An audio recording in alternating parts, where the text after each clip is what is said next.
changing choices.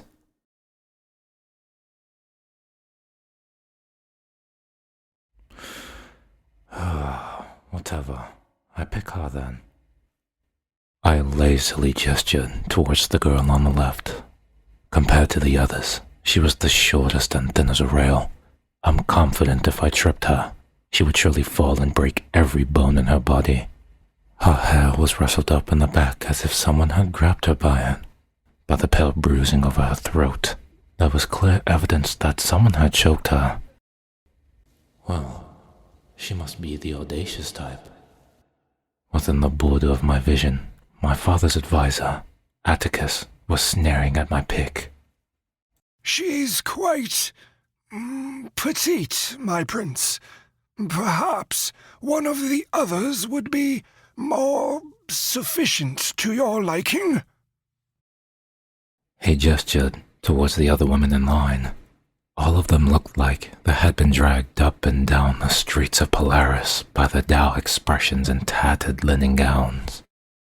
Here I was again, being forced to pick a bride before father keeled over, and I would take the throne.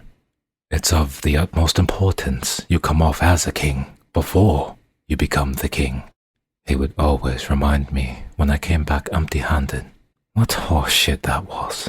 After turning down so many wealthy daughters from faraway kingdoms, he's been forcing me to pick through such disgusting women since. Neither the rich nor poor were a bit interesting to me. It also didn't help that I knew in the back of my head that these girls came from the sales house. Looking over the line, my curiosity filled my head. Why did any of them want to disappear? I ignored the suggestion made by Atticus and returned to dully look over my pick. Now peeking through her hair, she had a cold stare that hung on me. It wasn't out of pure hatred, but there was a glint of confusion. It seems she was trying to read me. They always did, but failed regardless. Kester. Over my shoulder, Bardi was intently watching me from the doorway. Bardi Felmont, heir to the throne in Laverdale, and one of my childhood friends. We had met at a festival, and without knowing whom each of us was, challenged each other to a spar. The fucker really thought he was a better fighter with a blade. Turns out he was right. I turned back to the girl, and her brows had now stitched together. Take her to my wing. I will be there shortly. I expect no new marks on her. Otherwise, you'll be in line for punishment. Yes, my prince. Took you long enough. Sorry I had to take a piss, and I forgot how big this place is. So, did you pick one? Yeah. I scrunched my nose and Bardi blankly glanced over now. As if I didn't notice Bardi's reaction, I went on. Atticus was questioning my choice, so I'm sure I'll get an earful from my father later. Fucking cunt. Language, my prince. Fuck you, my prince. Getting nudged away, we both laughed and continued down the hallway. It wasn't every day Bardi and Kelso were in Crindlin, only seeing them 3 times out of the year for special occasions. Between that time, we would send each other ravens. Bardi was the oldest of us 3, and, in a way, we saw him as an elder brother. He had been married the longest of us as well, going on 4 years now. Didn't surprise me since he was Mr. Tall, Blonde, and Handsome, as the woman fainted upon the sight of him. Have you seen Kelso yet? The men of Krat should be here shortly. The last raven I received from Kelos. His newest hobby is deep-sea fishing. How did that come about? No idea, but I'm sure it's changed by now. Wouldn't doubt it. Well, how's the hearing going? Hasn't started yet. Damn it. You really think you would be able to skip it? I sadly gave in and finally picked a wife. That should be more than enough of a reward to get out of this mockery that we're calling a solution to end the war. How is Dorothea doing these days? Still dealing with your ass, I assume. He held up 2 fingers with that cheeky grin of his. She's doing lovely. Our second child was born 2 full moons ago. Another daughter, Alethea. Did you or Dorothea pick that out? She did, after her aunt who recently passed away. They were close. I let that name bounce around in my head. It wasn't bad, but it sounded familiar. So now that you have a wife, winner. Don't press your luck.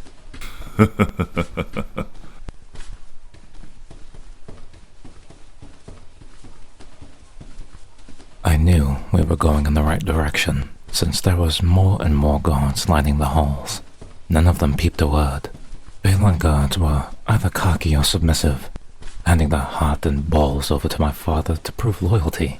I generally got along better with the ones that could crack a smile every now and then, but there was only a handful of those around here. I kept my hands in my pockets and grinned ahead at the large beige double doors. How many bathroom requests could I get in before I got yelled at? Or, better yet, kicked out? I'm glad you haven't changed a bit, brother. Well, when the heir to the throne title didn't faze you, nothing does. It's called being careless for so long. As the doors opened, and the first thing we saw was the long redwood table inside the war room. The table was at least 10 feet long and padded up with high back-matching redwood chairs with black satin cushions. I remembered, as a kid, how heavy those chairs were, with it being a punishment to clean this room. Every chair, every table leg, every carved model. I knew this room by every inch at this point. Down to where Freya was hiding in the hidden side room, recording everything that's said during every session. Mountains, rivers, and hills were carved into the contents, while cities like Leverdale and Krat were marbled blocks bolted down. The only reason I knew they were bolted down was because I got drunk one night and brought a girl here. I threw her on the table and those pieces did not move once. Most of the chairs were currently occupied, which was rare, drawing my curiosity in more. Yet, it evaporated the moment I locked eyes with my father. At the far end of the table, Father was sitting with his hands joined near his mouth, his roset eyes brimming with irritation, mentally debating if it was mainly me or the full room. Body respectfully bowed his head and moved over to where his father was. King Gerald was seated on the left side, which left me in the limelight, of course. I see you finally come to join us. I thought we were still waiting for Krat to arrive. Just then, I spotted someone on the right side who had raised 2 fingers. Sure enough, it was Kelso that gave me a small, cheesy smile under his curly locks. Next to him was his father, King Fel, who had a docile stare. I narrowed my eyes a little at Kelso. When the fuck did he show up? I inhaled sharply and lightened my expression back to my father. My apologies. I had to make sure she was appealing. Now, it was Father's turn to narrow his eyes on me. You finally picked one after all these years. What can I say? I'm picky. At the end of the table, which was the only one unoccupied, I came strolling over. Gripping the top, I gave Father a lazy smile. It was very faint, but I heard Feyre in the hidden room snort. Father must have heard it as well, since his lips thinned and he lowered his hands to the table. Let us begin, then. During the briefing, I was half listening as I watched the pieces get pushed around the wooden landscape. I already knew what this briefing was going to be about. Dealing with the Beltons, A foul race of bug humanoid, and all they did was kill and mine. No one could manage to reason with them, since they didn't speak a lick of our tongue. All we knew was that they came from Croth overseas, and that was it. But deep down, I knew what my father was truly worried about. Was if they had managed to tap into our cosmic veins or not. Cosmic energy, or, in other words, magic, had slowly drained from our people and lands ever since the Fae had cut us off. But there were still veins deep in the ground that possessed unbridled raw magic. There were Vinx veins, classified as low to medium powered sources, helping even the weakest human being cast resourceful spells. Then, there were Mithril veins, the strongest and closest level of cosmic energy you could compare to the Fae's reputation of power. The Vinx veins stretched out farther, reaching Krat, Laverdale, and the biggest one hidden deep in the mountains of Moses. The location of Mithril veins was a secret that only my father knew, but I knew the main and biggest one was miles underneath us. A secret that kept the name Balon on top of other kingdoms. Every time father would look at me, I would pause my finger tapping or hold eye contact. He didn't seem in the mood to take my bathroom question lightly. Yet the longer I sat there, something was nipping at my fingertips. I don't know what it is, but I feel he's keeping something from us. Gerald, Body's father gestured to the map. We should build a barrier off shores. Kelso's father, King Fel, now leaned forward. We build a barrier, and we break our treaty with King Julius. Fuck the sirens. I'd smacked at the foul comment. Gerald wasn't wrong. Sirens were deadly mocking creatures who were always hungry. You'd be lucky if you came across one that could control their stomach. Kelso had plenty of stories of them, and as ravenous as they were also highly intelligent species. If anyone knew anything about them, it was the people of Krat. The Jarans weren't nicknamed the Watchers of the Ocean for nothing. Peeking through my hair, even Kelso seemed amused by the comment. Fel, not so much. His hard face was now a faint shade of red, and a vein became visible in his forehead as he rested his arm on the edge of the table and leaned onto it. We didn't have the help of them. The Beltons would have reached our shores at this point. You're not telling us something. Now that got everyone's attention. My relationship with King Julius, I fear, is starting to thin. How so? When I mentioned the Beltons, he defended them. I fear they're bribing the sirens somehow. Or found a way to blackmail him. When was the last time you talked to him? Before I left. So the ocean front lines are at risk of imploding. I told you, people who don't breathe our air can't be trusted. Ease your tongue, my friend. I don't know what was King Gerald's problem, but he hated both the sea folk and the Skylands. Yet, the Fae were more understandable. I've asked Body about it before, but he claimed he didn't even know what was up his father's ass. Scanning over the map, I've noticed only one model hadn't moved the entire time. A marble vulture with sapphires for eyes. Castor, I slowly locked eyes with father, and now everyone else looked at me. His shoulders were relaxed, which didn't help the uneasy feeling pitting in my stomach. Running my tongue over my canine, I slouched deeper into my chair and loosely gripped the edge of the table. You don't want my opinion on this. when it comes to warfare, you see it as nothing more than a game of bloody chess. A mind like your mother's that I both cherish and miss deeply every day. The reason I'm sitting in this war room right now. The reason you want me to marry and pass along the ancient genes that Mother had given to me. Let alone, she was a magnet to cosmic energy and was the only one that told me we were sleeping on top of the biggest cosmic vein in existence. I flared my nostrils and dropped my eyes back to the pieces. Even with her being gone for years now, I still couldn't figure out if he used her or loved her. I softly cussed and leaned forward. Everyone here knew what I was capable of, pointing at the soldier model near the ridge of Lavadale, then whisked my finger towards Moses. The marble pieces elegantly hovered over the map and floated over to its destination. Half the number of men we have at Lava. Are you insane? Silence. For once, I have his full attention. Using the old fortress of Moses, it would be constructed as the second front line if Krat were to get taken over. But even with half an army there, the amount of soldiers is far more than what that fortress is built to typically hold. As expected, food, water, wood to burn will rapidly deplete and the men will grow irritable. I glanced back to Lavadale, pointing to a cart model near the jagged mountains. I'd say we tap into the hidden resources of their mountains and treat them to luxury for once.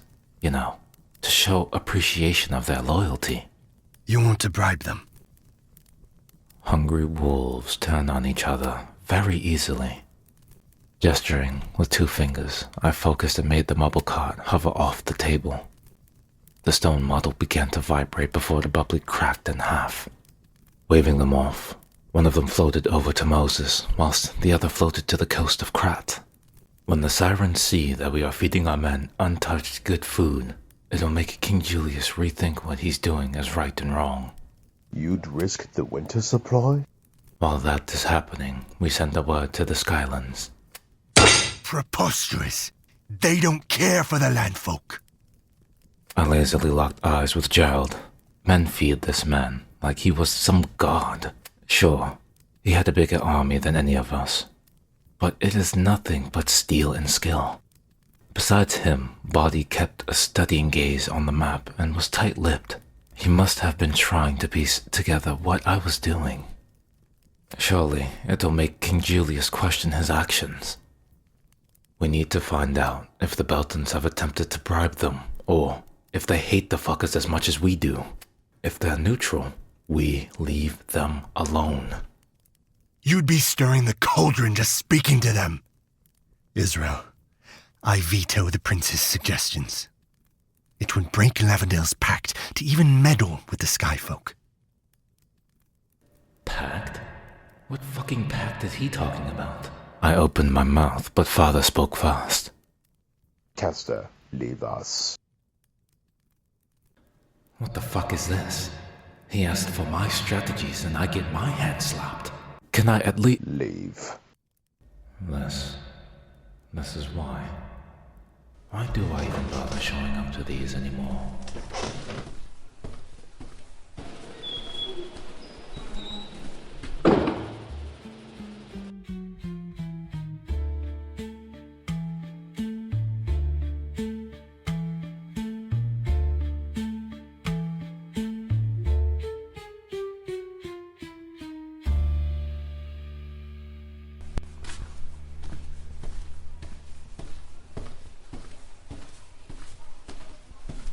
Make me show up. Why the fuck did you even ask for my opinion?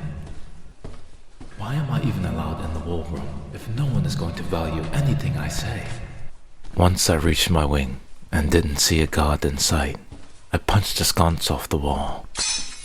The glass cover shattering over the dark red rug gave me a little pleasure. Though, flexing my stinging hand was the small repercussion I accepted as I continued to storm to my room. At least I can hide away for a bit before someone comes to bother me. Just as I spotted my bed, a small fist came around the door and came crashing into my face. I barked out in profanity and grabbed whomever by the wrist, jerking them into the open.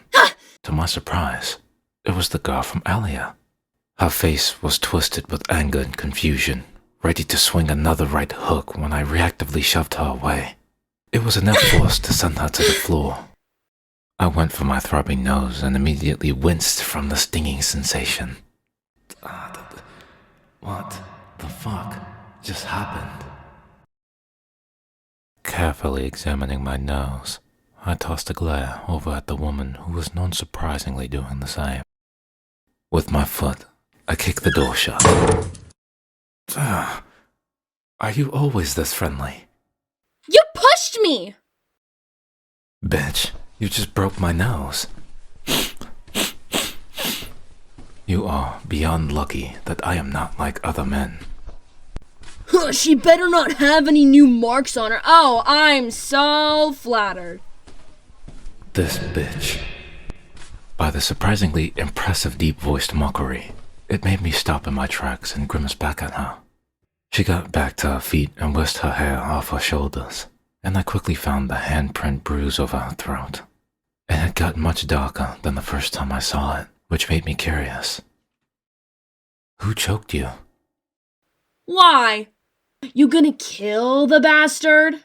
Clearly, they weren't trying hard enough. And with the day I'm having, gladly, I touched my nose and saw a little blood on it, making a smirk twitch toward my ear. Wow, she actually landed a hit on me. Sauntering towards her, she hastily backed away a couple feet before she suddenly threw her small fist up. I stopped a few feet from her and smirked. You're not afraid to scuffle, are you? Color me impressed. But another face shot isn't going to happen in this situation. Oh yeah? Why is that? Because if you do, I'm going to knock your ass out. I guess chivalry died. Chivalry flew out the fucking door, and that's not my fault. Now, tell me who choked you, so I can actually release some pent-up frustration, instead of listening to your snarky-ass mouth. The girl narrowed her eyes a little and made her fist tighter, to the point her knuckles went white. Burly bastard. Fair hair, pointy pierced ears. Berto, he's got a history on him. I suddenly saw a fist fly at me, ripping my left hand up and catching it. Her fist was so small and bony, not bigger than a cricket ball on mine. She gasped, either from shock or whatever it was. I reeled her in and threw a half-effort headbutt. Her scream jabbed my eardrum so intently that I had to bite my tongue. On her end, her eyes rolled up and her legs buckled. I sighed heavily and quickly wrapped my arms around her small waist before she hit the floor. There was a slight tingling in my forehead, but I focused on her. I brushed her hair and shook my hand. Up close, she didn't look half bad. Better than she did standing in line. Her platinum blonde hair was to her back and slightly knotted up. Her cheeks were flushed and her lips were cracked from what looked like a busted lip. You're definitely going to be a pain in my ass for sure. This is exactly why I do not want to marry. Just as I went to scoop her up, her head flopped to the side and I paused when I saw a silver flower behind her right ear. That mark. No way. Jeez, a silver fox.